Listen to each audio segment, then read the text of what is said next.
Hi everyone, we're going to get started. So I just want to remind everyone the direction in which we're going. So there are 4 talks in total. The first 2 were setting up the philosophical, historical background that's led us to this crisis of identity. And now we're going to move to the third part, which has to do with the rise of humanitarianism.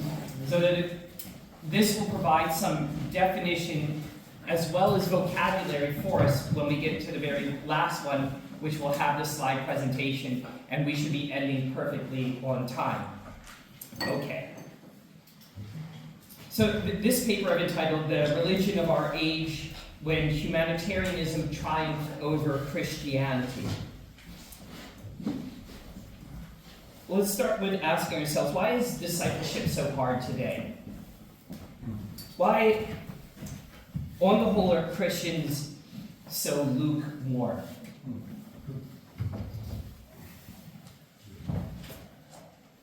When thinking on intentional discipleship and the need for intentional Christians, especially today, no greater challenge blankets our endeavors quite like humanitarianism.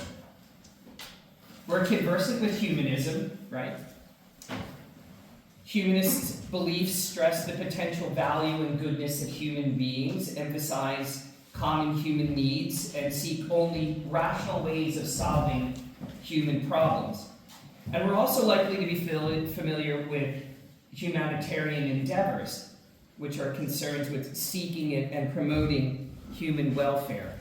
I just have an irrepressible blemish on here.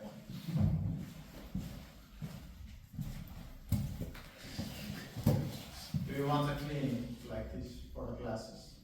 No, my saliva is toxic. It seems to be getting it. There we go. That's better. All right. These two, humanism and humanitarianism, contribute to a larger ideological framework, humanitarianism.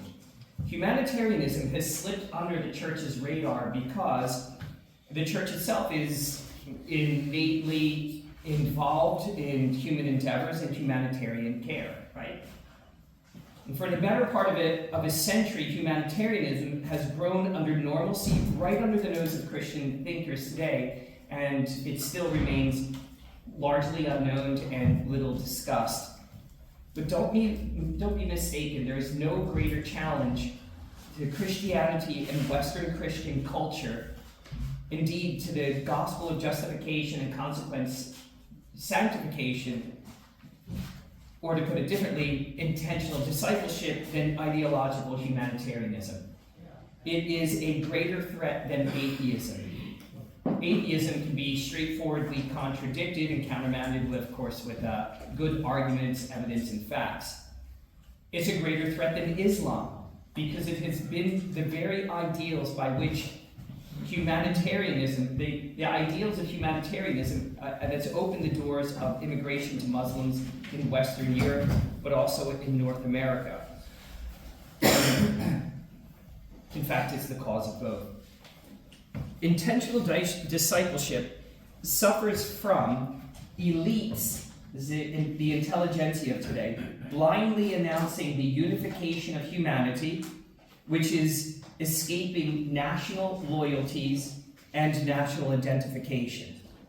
In other words, while religion and patriotism, both fundamental cultures and personal identity makers, right, are being driven out of public discourse and rendered distasteful and unenlightened, instead of that, this generic humanism and the ethical ideas associated with it are being lauded as the only acceptable categories for anthropology, public policy, education, and even civic expression. Thoroughly secular. Pierre Monet, he describes humanitarian temptation in this way. Quote, "The great danger of contemporary humanitarianism is of habituating peoples to despise political reflection, even politics itself, and its concrete conditions of existence, as if the affirmation of humanity was sufficient in itself. In other words, this affirmation of a banal humanity that's not grounded in the great identity makers of the past, nation and faith. Part of my responsibility this afternoon will be explain how the abolition of the political subject is tantamount to the abolition of the religious, that's to say the Christian subject. The loss of political or national identity corresponds to the loss of religious identity and is supplanted by both with humanitarianism and by humanitarianism. It is the religion of our age, which is why specific religion, Lutheran, Roman Catholic, are neither welcomed nor wanted. Intentional discipleship has come upon hard times because, given the religion of our age, neither conversion nor sanctification are necessary. Indeed, they're not only unnecessary, they are considered bigotry by humanitarianism. And today's humanitarianism is the legacy of 19th century French philosopher and sociologist Auguste Comte. He has a vision of a religion of humanity. Comte was a prophet of the movement of humankind from a theological and military order, that's what it used to be, to now a scientific and industrial order. And that will culminate in the comprehensive unity of the human race. Technology is driving this. He was a theorist of a democratic pantheism. And he envisioned that in the future, we would be able to announce a democratic pantheism. There would be no more separation between God and man, and no more separation between peoples and nations. This is kind of the one world government, one world people, etc., etc. I think an obvious example of this is the evisceration of borders. Comte applied Darwin paradigm onto anthropology and to sociology. Mankind, in his view, has evolved from the metaphysical stage to the theological stage, and now, in his day, freed from the bondage of Christian unscientific superstition, we have now entered into the positive stage, the scientific stage. And here we have the Enlightenment ideals brought to their apogee, where humanity becomes its own paramount theme, having evolved from the past, from monotheism to monohumanism. The movement toward a unified humanity is irresistible as the highest good for humanity itself. Is that curious? But it must be institutionalized and organized. In the words of Comte, quote, the organization and institution of the religion of humanity, end quote. I'm not sure what you heard in that, but what I hear is socialism and communism. As an ideology, as a religion. It needs to be organized, it needs to be institutionalized. We're seeing this come to fruition in the United States with recent elections in, do you mind handing me my bag, please? In New York City, in places like Wisconsin, Minnesota, where these principles are being made manifest with ideology of Marxist and socialist principles being touted as the reason to turn to a particular government. And what's it lauding? It's lauding specifically a more human way. Values of humanitarianism.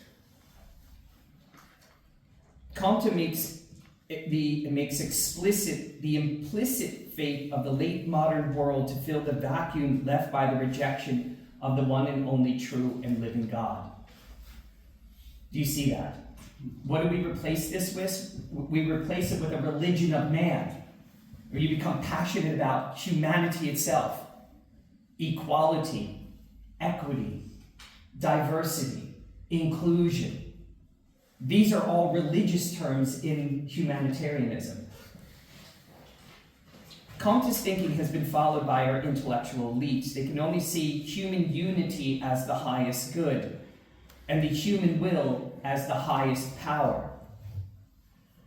The philosophical idea of humanity, which first comes to light in the 18th century by the French and German Enlightenment, is now accompanied by what only can be called a religious enthusiasm. We are, how do I put it this way? Humanitarianism is now asserted as a self-evident truth. That's what secularism does. That's what our universities teach. That's what's evident in entertainment. It's all over our news.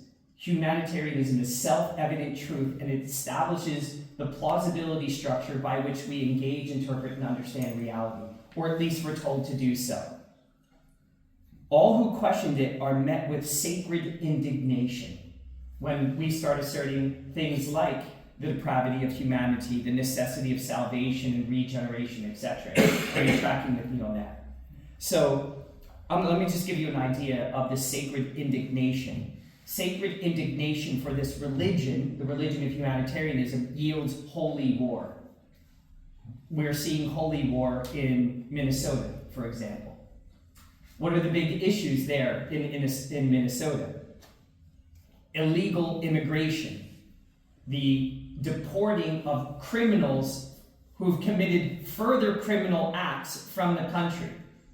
And what is the argument of those who are defending them?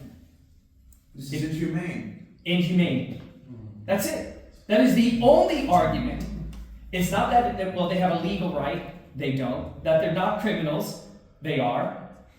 The only argument they have is that they are human, and to not treat them in the way that we dictate of equality for all people, even in violation of the law, is inhumane.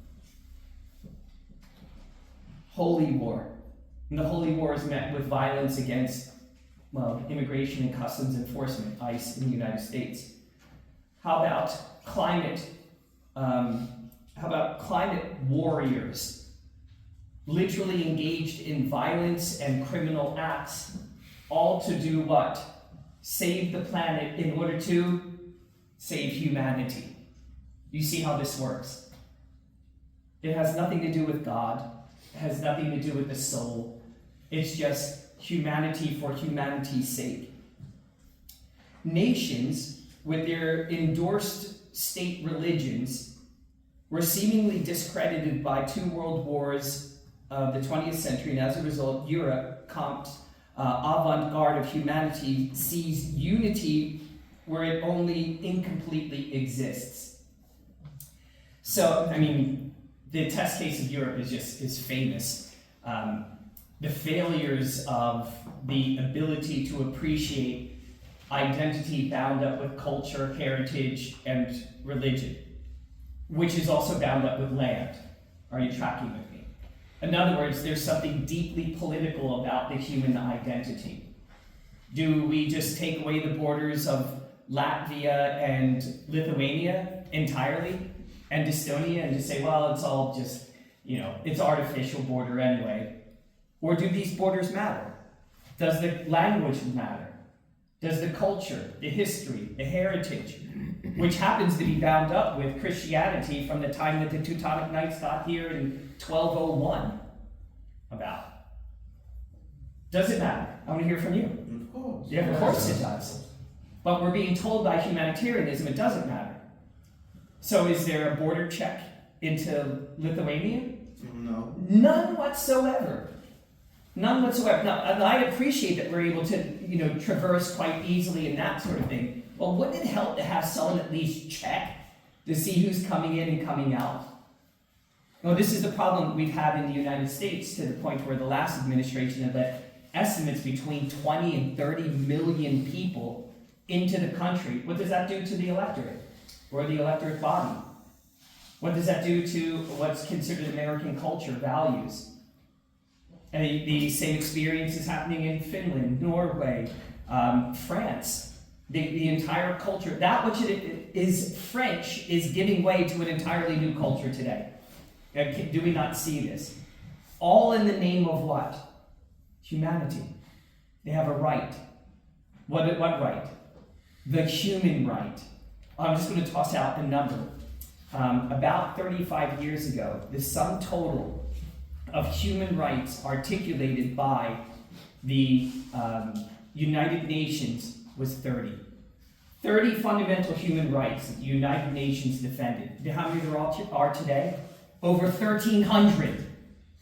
Over 1,300. What ideology has crept in and has made, well, everything a human right, and anything a human right, and nothing not a human right? There's no limiting principle. You see what I'm saying? All right. We continue on. Human beings still live in political communities, plural nations, and regimes which are only homes that we have for common action and for true political life.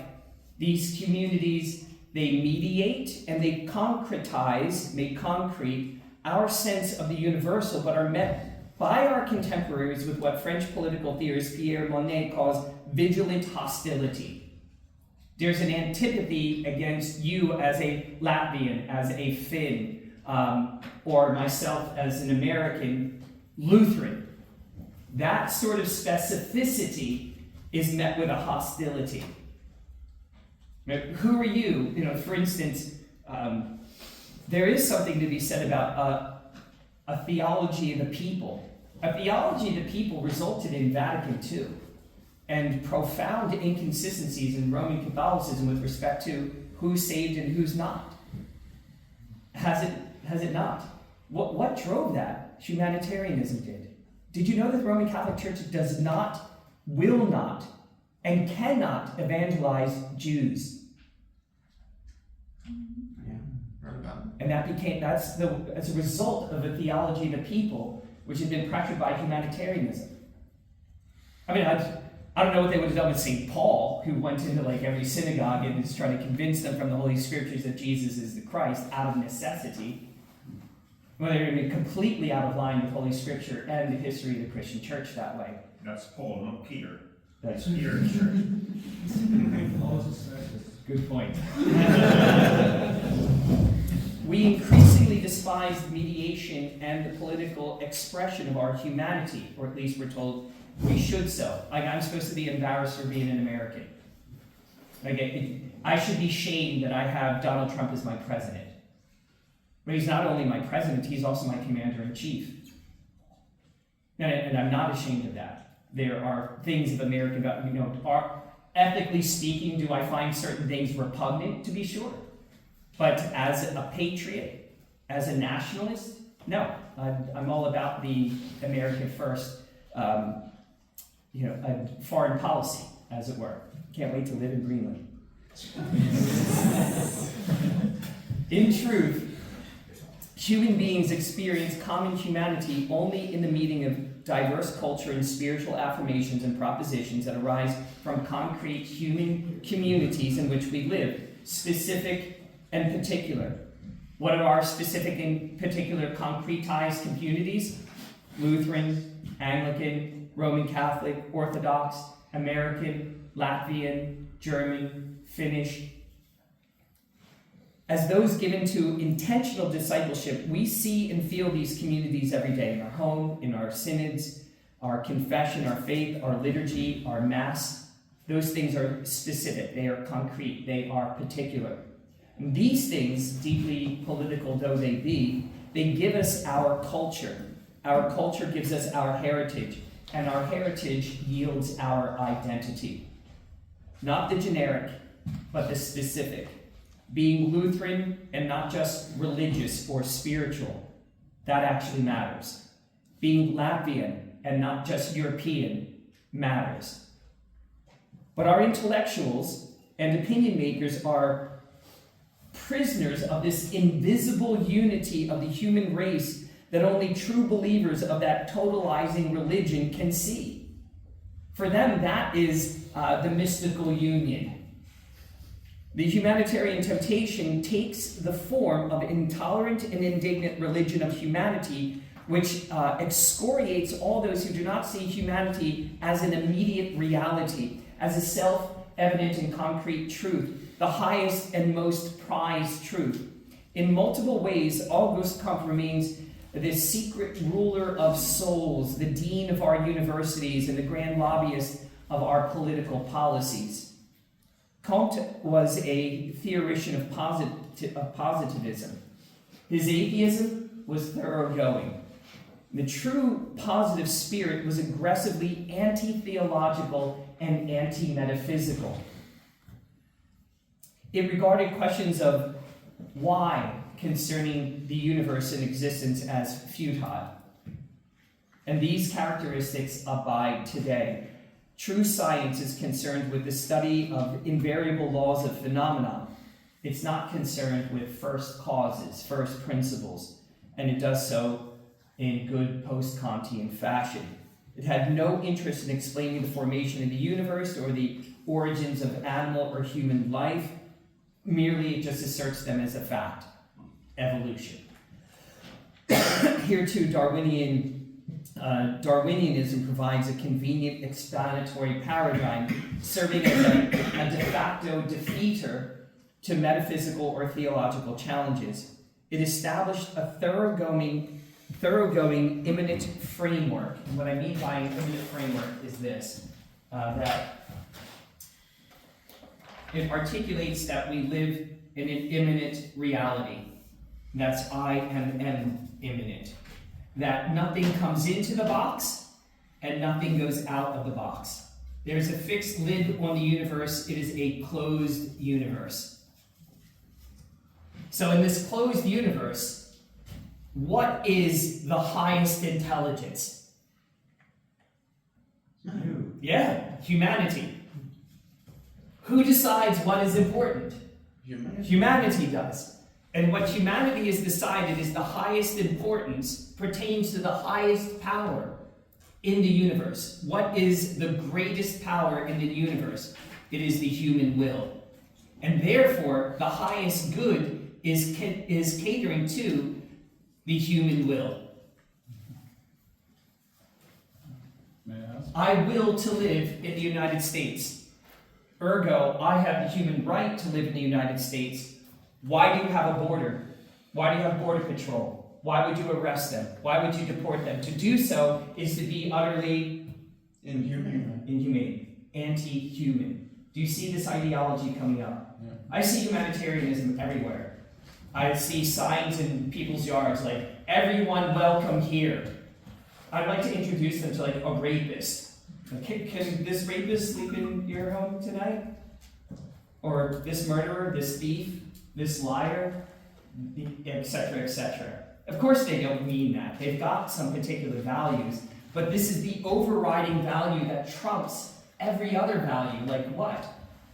Nation, borders, and language. Injustice. Exactly, even justice. There was a hand up over here. Yes, sir. I mean, how are these, when you say closed-lived universe, how is that not the first principle? Yeah, well, this would be a first principle, right? Okay. But from a human perspective, again, what they've done is they're saying we're not going to deal with any kind of ideological principle. But you're right, this is its own metaphysic. But this is the plausibility structure that we're leading with today. Why? All that there is physicality. Why? Kant has put God and the self and the Dinge an sich in a domain that doesn't even exist.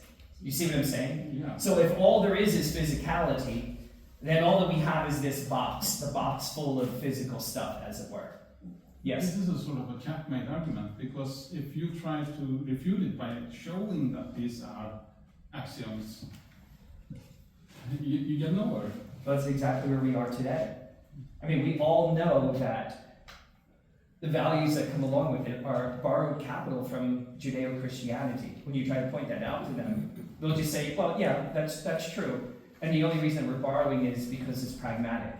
But even they are giving way. I mean, we literally live in a day and age where a man can say he's a woman, and a woman say that she's a man, and that, I mean, insanely, men are participating in women's sports and beating the crap out of women. I mean, we used to celebrate, we don't even celebrate what constitutes a woman, what truly is sexy, right? Let me explain sexy to you in just a quick word. It's funny because we've got a wrong idea of it. Sexy means according to the sex, that which is indicative of the sex. I'll give you an example. We're sitting on a picnic blanket in Charlie Barn Park in San Diego. And my wife is there with her beautiful friend Michelle, and we've got our kids crawling around on the blanket. And this guy comes running down the path, no shirt on, looking like Adonis. Muscles rippling, his muscles were rippling with muscles. Bronze, gorgeous, coming down. I was like, what is this thing coming down here? And he went running by, and I was like, girls, you can put your tongues back in your mouth. And they're like, what? What are you talking about? I was like, what are you talking about? Like that stud that just came running down, that sexy guy. And they're like, he wasn't sexy. Like, what are you talking about? Well, what's a sexy guy? And they said, just wait, we'll show you. And that guy over there. And that was the dad playing with his kids on a blanket while his wife reclined in the back. I said, well, what do you mean? He said, according to the sex, that man is providing security for his spouse and beautification for his family. Ah, that's sexy. We don't adjudicate according to the sex anymore. We've lost even the notion of sexiness. That has given way to what? More humanitarian principles which transcend even sexiness. Exactly. Yeah. If we consider that the axiom of everything is physicality, then very soon we're going to have sufficiently advanced AI and robotics, unless something like earth-changing happens, that if you take that as the first principle, you can't distinguish between the robot and a human. Right. Is there any principle that would prevent the linkage of human rights to robots? Well, we're close to that. I mean, think about it was 50, 75 years ago where companies became entities, right? You sue a company as an entity rather than an individual. The company itself can have a responsibility. So that's a non-sentient thing that has, as it were, personal characteristics that even constitute liability. Yes, with the whole concept of transhumanism, we're beginning to blur the lines of what constitutes humanity and not. And I shamefully say this in front of a woman, but men have been having sex with dolls for a long time, and now it's just moving over to machinery, right? So now you've got these sex bots that people are engaged with. There'll be a point in time where those things will have rights. There'll be an element of the violation of that particular thing. I like to think of it, our inconsistencies are truly profound. So we will incinerate a human body in Western Europe, beginning with Germany and then all North America. Cremation has just overwhelmed the thought of society. It's become the plausibility structure antithetical to 19 centuries of Christian thought, belief, theology, and Christ determining what happens to the human body.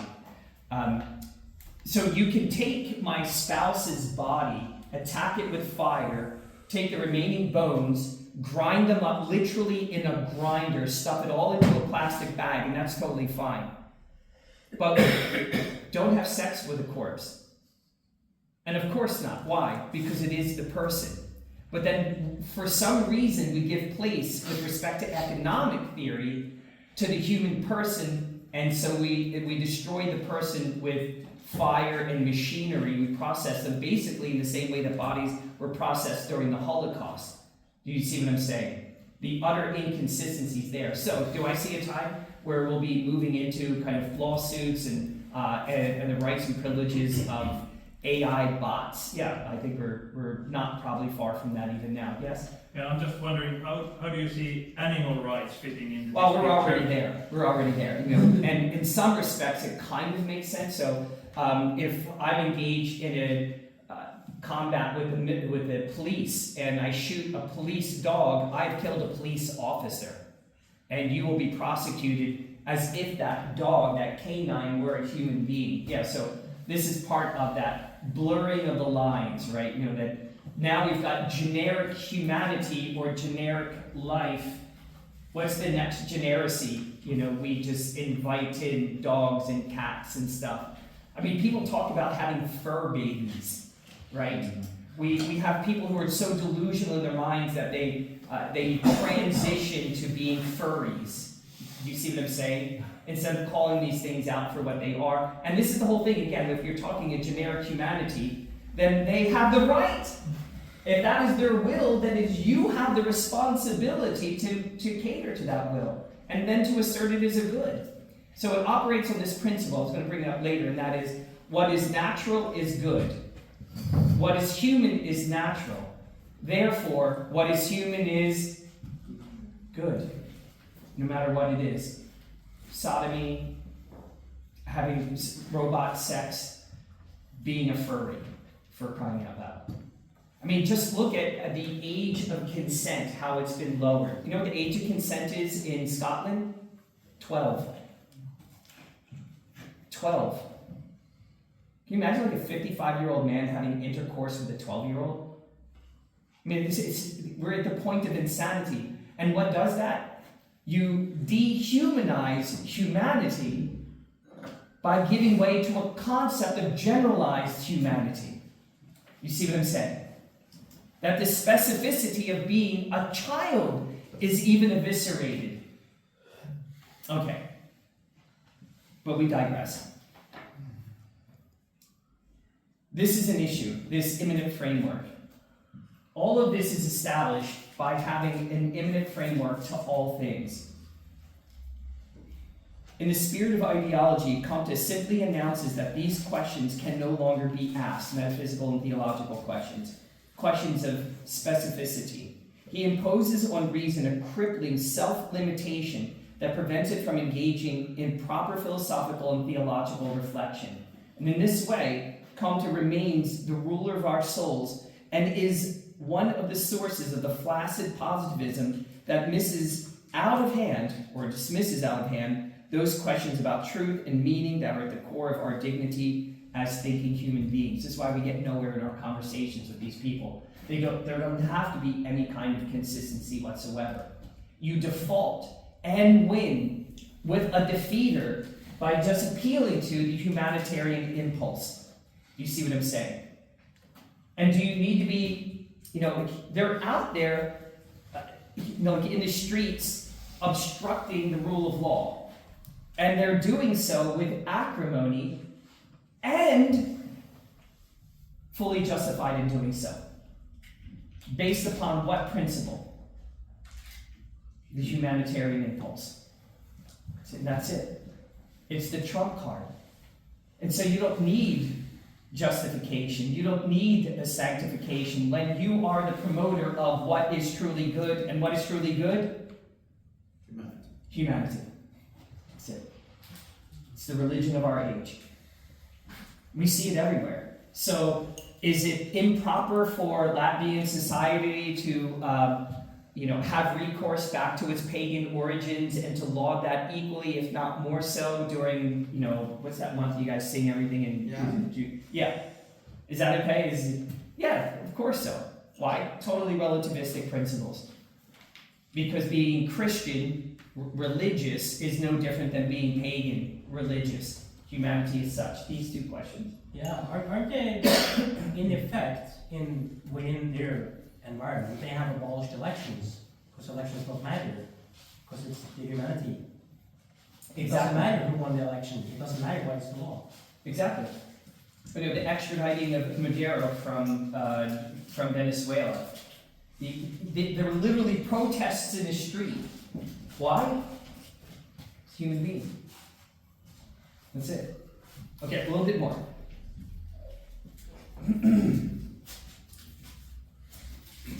It's little wonder where we are today. And wonder and fascination and reflection and meditation, all Christian principles essential to the contemplation of the divine and divine things, are nullified as anachronistic in an age of positivism, and now are nearly impossible in a culture saturated with technological distraction. This is what makes discipleship so hard today. Humanitarianism as a religion of humanity announces the superiority of the morality of positive science to the morality of revealed religion.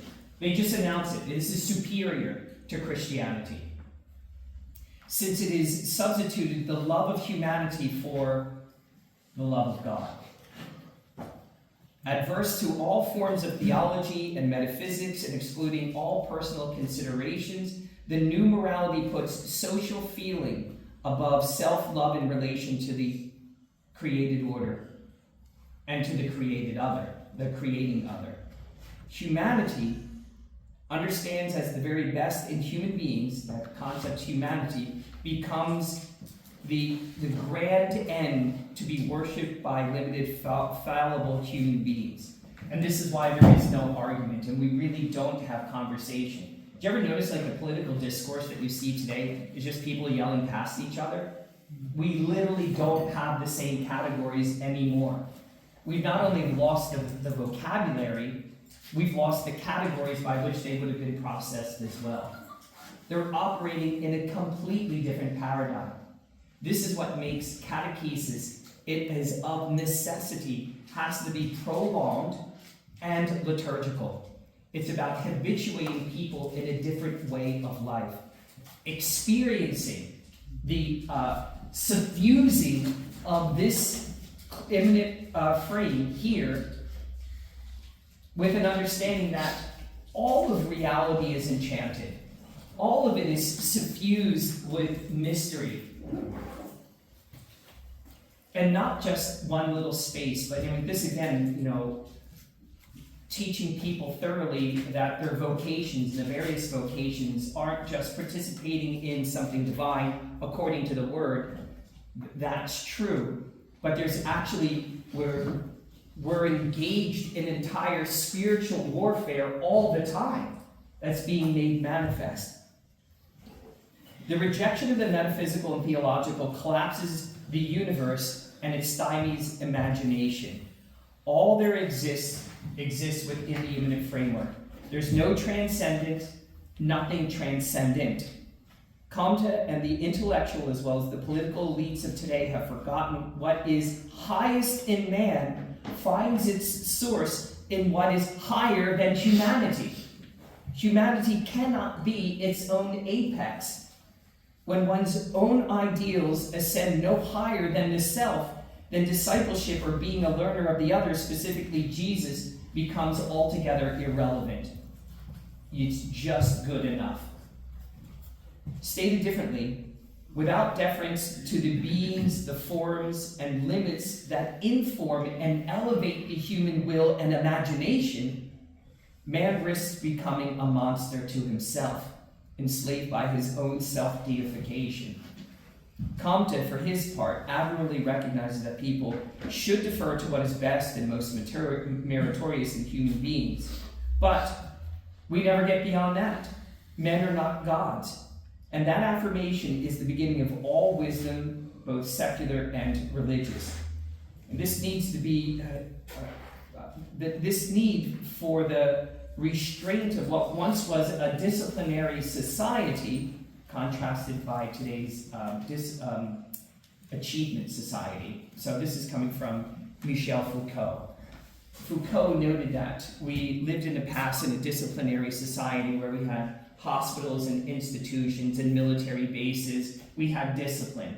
And that society operated by a modality that incorporated negativity. No, can't, don't, wouldn't, couldn't, shouldn't. Are you with me? That was the old world.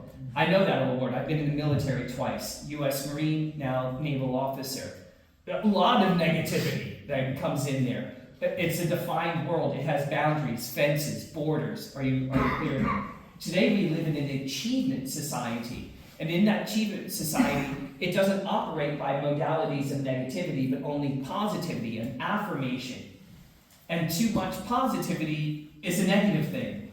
And so what we wind up doing is teaching our kids, you can be anything you want. You can do anything you want. And then what happens when they run into the face of negativity? They piss their pants, they take Prozac, they have to have a therapist. It's incommensurate with reality.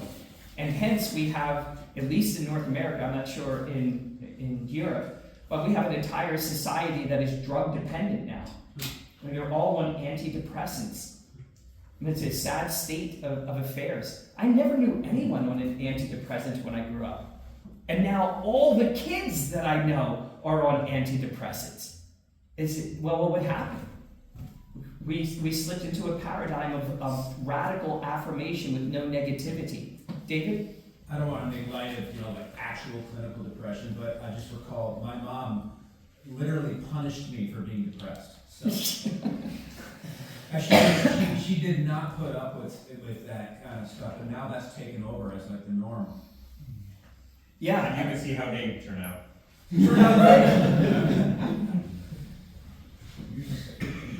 This is Eric Voegelin. He captures what's so disturbing in Comte's innovation. He is in intermundane eschatology. What is being promoted here is an intermundane eschatology, a divinization of world immanent entities, the deification of humanity. That the only and I think that's the enemy of all things that are transcendent.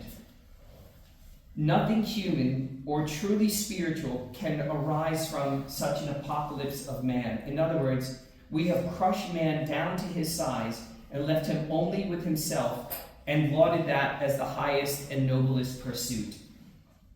This, one author says, is nothing less than humanity and reality built on the most demonic of foundations, namely the murder of God and the supreme exaltation of humanity, for which there is nothing but the here and now. I think that's one of the reasons that even in Christian societies we obliterate humanity in cremation. So I've done a lot of research on this. We have no bodies, that's to say, no human bodies in North America are left at the mortuary that are to be interred. 6% of all people who are cremated are abandoned. Do you understand that?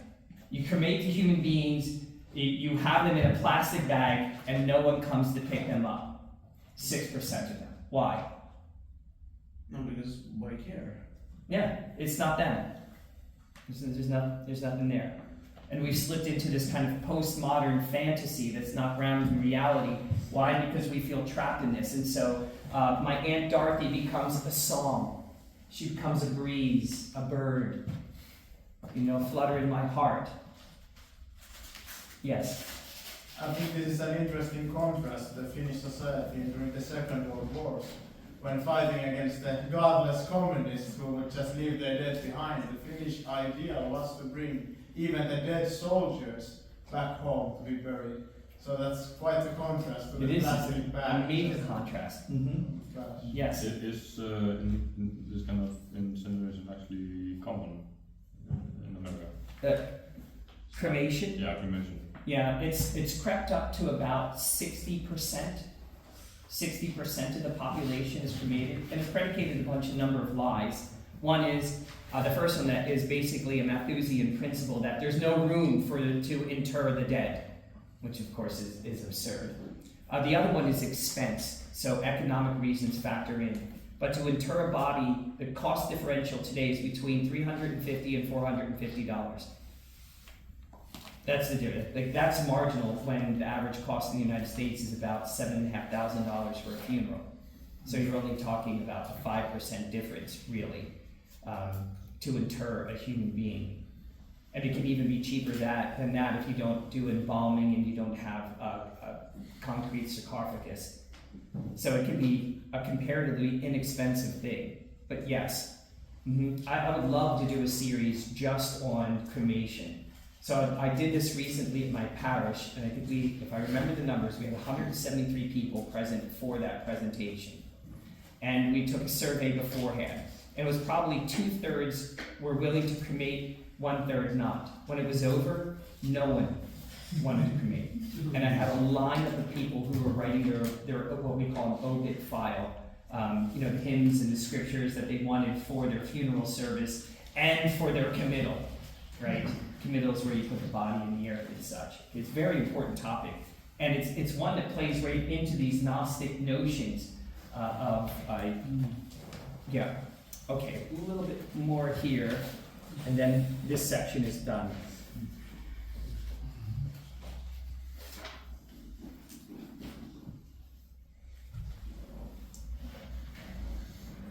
So, I just want to finish up here with these words.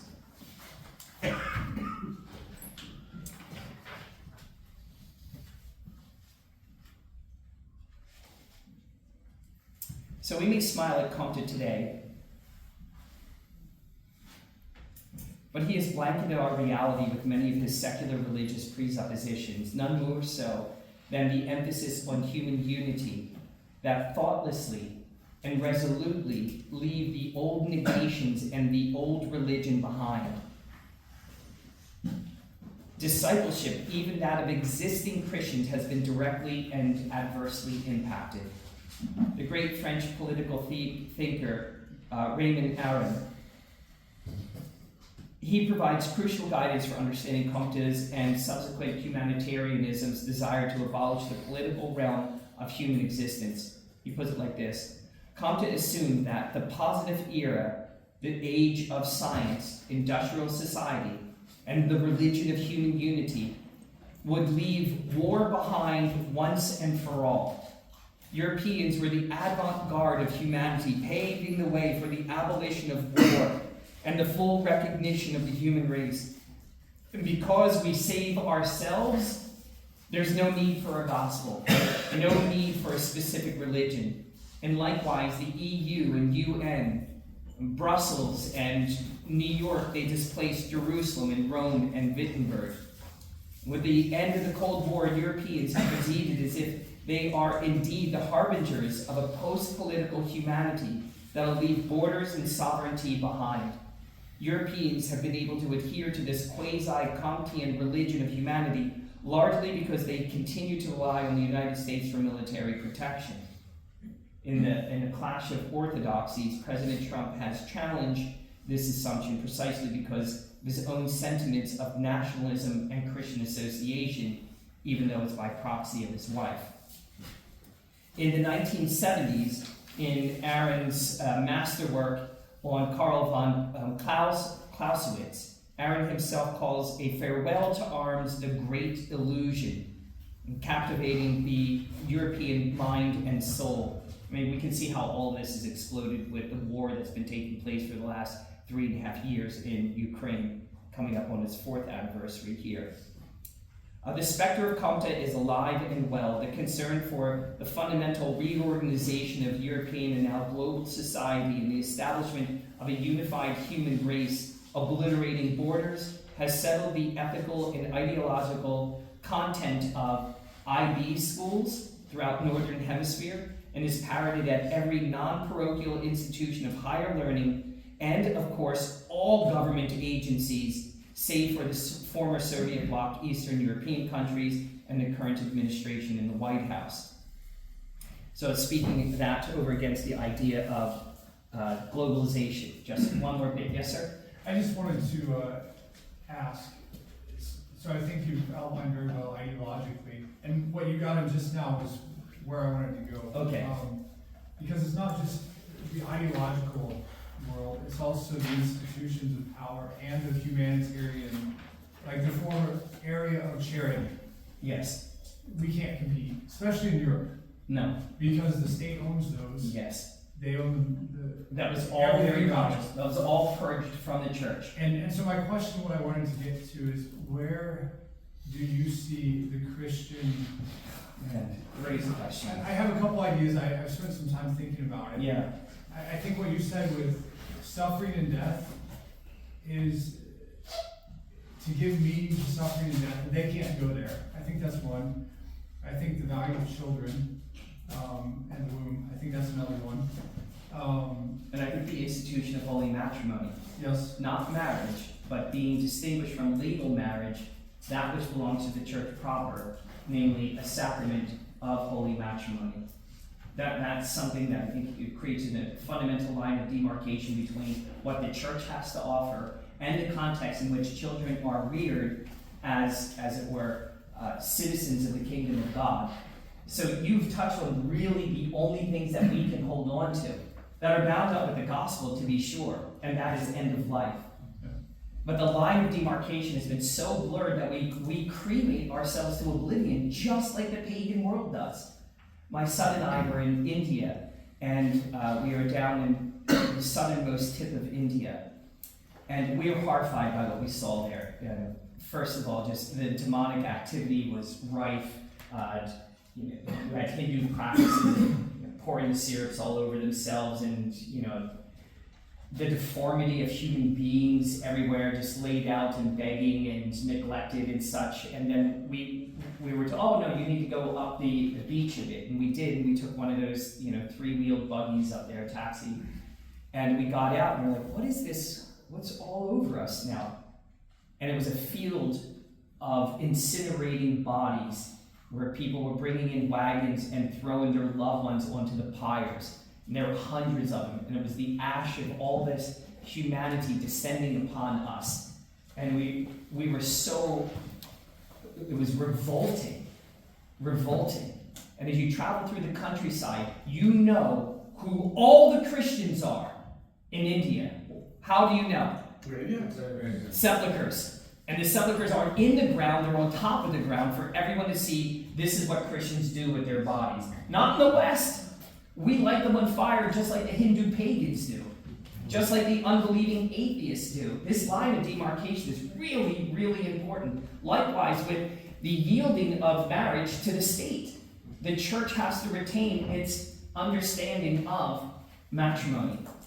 And we have not. We've capitulated on this one.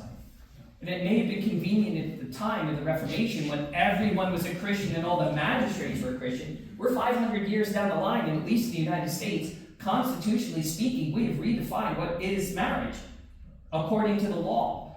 Is this what we participate in, or do we have a different institution? Well, it turns out etymologically, historically, and religiously, we have a completely different institution. We need to assert that once again. So you're touching on really important things, because the church used to be the community of social benefaction, used to be the community of welfare and care for the widows and poor. All of that has been adopted by the state. And the church has been summarily impoverished. One of the reasons for the massive benefaction to the church was precisely to care for people. And that was monumentalized with additional gifts to put up, a bell tower and that sort of thing. Government took all of that. It's all been secularized. And how has it played out? People die alone all the time. Birth is institutionalized. The death process is institutionalized. Being dead and processes the dead is all institutionalized. No more human touch, no more human care, because we're operating in this pagan paradigm of quasi-Gnostic beliefs concerning human beings. Now you're raising very, very important points, and this all factors into identity. Because of my identity as a Christian, and I am Lutheran because I am Christian, my body will be interred. Jesus Christ determines what happens, anthropologically speaking, the end of life. Jesus Christ provides the eschatological hope of the resurrection of the body. I am going to lay my wife to rest, that she may sleep in Jesus until the day of resurrection. It will be over my dead body before someone takes her body and attacks it with fire and then grinds it up in a processing. No, it's not going to happen. Did you see what I'm saying? The elements of beauty and care and touch, and particularly this was the Christian distinction, the way that we handled the body. But even that has all given way to economic factors. Bill and Jean can't get here until next month, so let's just postpone everything until then, and then we'll have a celebration of life ceremony. All of that is pagan. All of that is pagan. Okay, so we'll conclude there, and we'll pick up with our last talk, which is a slide presentation on identity as it relates to ideological constructionism and the LGBTQ. Thank you very much, everyone.